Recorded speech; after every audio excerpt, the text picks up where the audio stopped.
So today I'm going to be talking about The South by Tash Aw. It's booker season!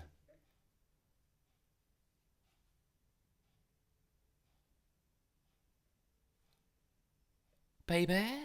The South is set during the 1997 Asian financial crisis. The Lin family returns to a failing inherited farm based somewhere in South Malaysia. The story focuses on Jay. And throughout the novel, Jay is exploring his sexuality and this romantic connection he has with the farmer's son, the farm manager's son, called Chuan. This is a very sort of quiet, minimalistic novel. I would say there's minimal drama and minimal narrative momentum taking place. So let's have a look at some of those tasty themes. So of course we have coming of age and sexuality, we have family and belonging, we have economics, and finally we have memory and time. So now let's jump into some of those characters and kind of what they want. What are their objectives, everybody? Let's hit those basics up. What are their objectives? So we've got Jay Lim, he is our teen narrator. And his objectives are just to understand himself, his sexuality, his identity, and his place within this sort of shifting family dynamic that's taking place. Next up, we have Chuan, who is, yes, as I mentioned earlier, the farm manager's son, and he is just trying to also figure it all out, but he's trying to escape. He wants to escape the kind of confines of his life. Next up, we have Jack, Jay's dad, who is an academic, and he's a bit long in the tooth. He's been in academics for a long time, but he has been also displaced by this financial crisis taking place, and is also trying to figure out his position in this new landscape he finds himself in. Next up, we have Sui, the mother, and she is the one who has inherited this farm. It is the farm goes to her, so she is also trying to sort of navigate this new position that she has, being sort of like now the sort of main breadwinner, sort of, but also the traditions of and the heritage of the family and how the dynamics work within that, and her new claim position. She's trying to figure all that out as well. A better way of putting that might be to say that she's trying to define herself beyond sort of marriage and duty, that kind of thing.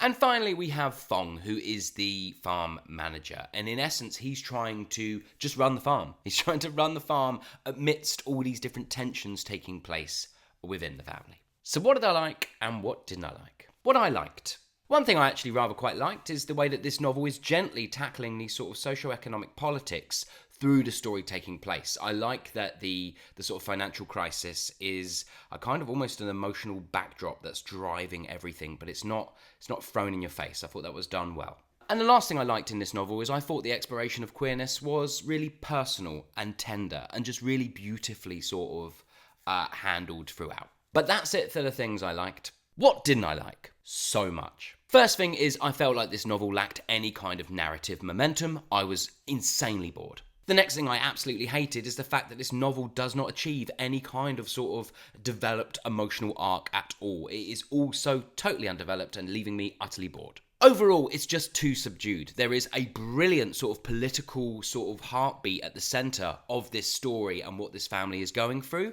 and every single thing you could do as a writer to enhance that and make it really interesting, aside from the premise and the themes you're dealing with, was just fumbled, like just so badly done. If I'm correct, and I think I am, this is going to be 4 books in total, and this book very much feels like a prologue, like a pointless, overstuffed prologue to something that's coming later. Something that might actually be good. So, yeah, for me, it feels like a prologue. It's just such a slog to get through. The next thing I didn't like is, for me, the prose is just totally flat and lifeless. Just utterly lifeless. The next thing I didn't like, and this is aside from the fact that I thought that the romantic sort of relationship is personal and tender throughout, it is predictable. It is the most predictable romance sort of story, summer romancy type thing, and I don't know, I was like, I've read this thousands of times before. I just feel like something, ugh. And the final thing I didn't like, and I don't know if it's just me again, but everything felt really repetitive within the imagery that was being conjured up. Like, the way this was being brought to life. I just kept being like, I swear you've said that before. It just felt very repetitive. And again, so boring.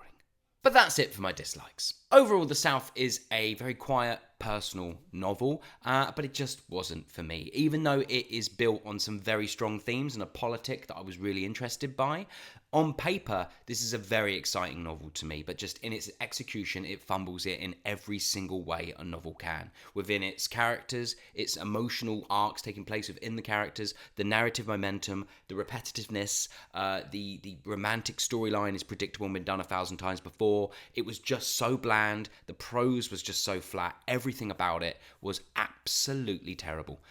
Except the sort of premise that it's built on and its themes.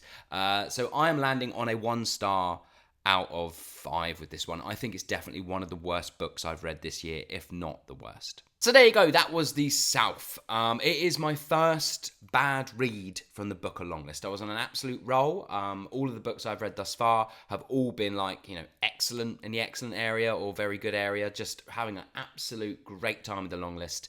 And then I hit this one, which, just really hated. A lot of hate for this one. And I think I hate it so much because of the promise that it had. I was just like, this is going to be, I was really excited for it. I was like, it's going to be so good. And I have absolutely no idea why it's on the long list. But hey ho, there's always one on the long list that I can't stand and a lot of people seem to love, and that's just the way it goes. So have you read this one? And if so, what did you think about it? Did you love it? Did you hate it? Please let me know in the comments below. As always, I hope you're well and you're enjoying whatever you might be reading, and I'll see you on the next one.